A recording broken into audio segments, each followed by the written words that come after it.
ESG is really important in a lot of investment. It's kind of a BFD.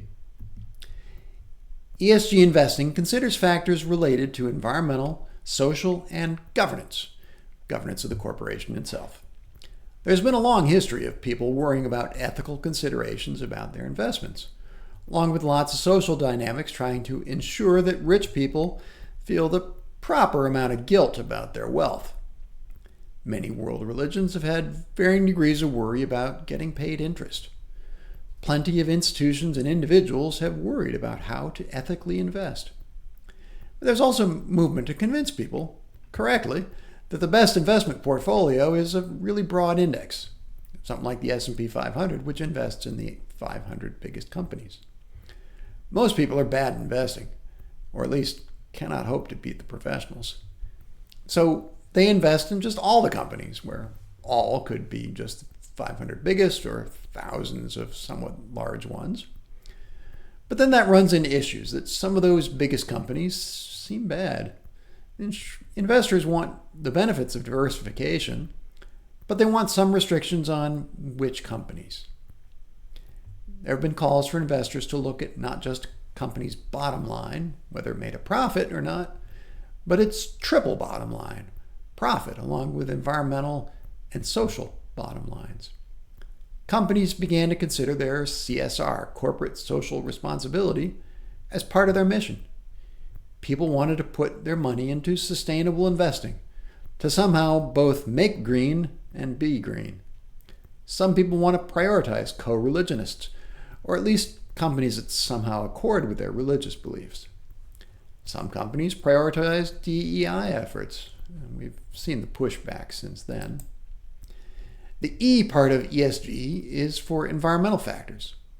Many of the elements of environmental considerations are easy to measure. Well, not necessarily easy, but at least straightforward. How much CO2 did the company emit? Other greenhouse gases, other pollution. Those are basically measurable. Scope 1 emissions are directly made by the corporation. Scope 2 are emissions purchased by the corporation. So for energy, that would be, the electric power to run all the computers. Scope 3 are other emissions due to corporate actions, which is the biggest category, but also the toughest to measure. Scope 1 is probably, again, not necessarily easy to measure, but we can imagine doing that pretty comprehensively. Now, even with all these measures, it's not clear how or to what degree there are trade-offs. We could lower some pollutants, but that might take more energy and so mean more CO2 emissions. Is that good or bad? It's not necessarily clear. The S part of ESG is social factors. These are even tougher to measure than the E factors.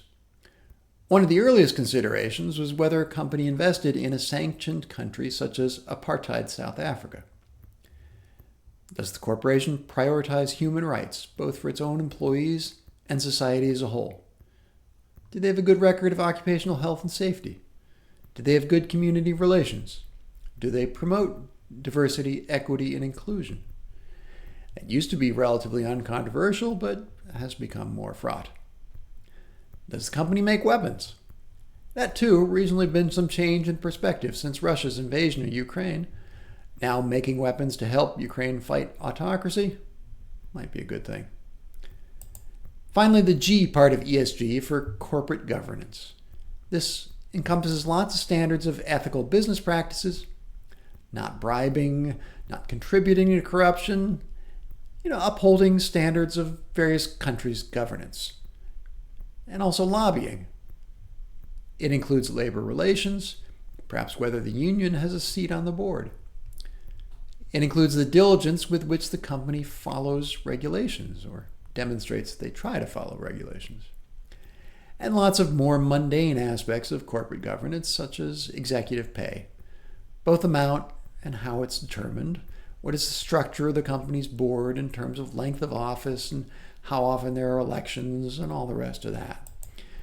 With all these metrics, it's in different categories, it's relevant to ask, how do we balance all these considerations? Some companies might have, for example, good E but bad G. Is that worse than bad E, good G? Commonly, many investment groups just outsource. Vanguard manages a lot of people's money, and they know their customers want ESG options. So they take some outside group's list of good companies and offer an ESG fund that invests in those. Or rather, they create a bunch of different funds, each of which uses a slightly different list of which companies are good, and offer the whole bunch to investors. Now, in terms of results, lately it's been the case that tech stocks are both pretty high scoring according to a lot of ESG measures, also posting pretty good returns. Reasonable people debate about the extent to which that's just luck or evidence in favor of ESG investing.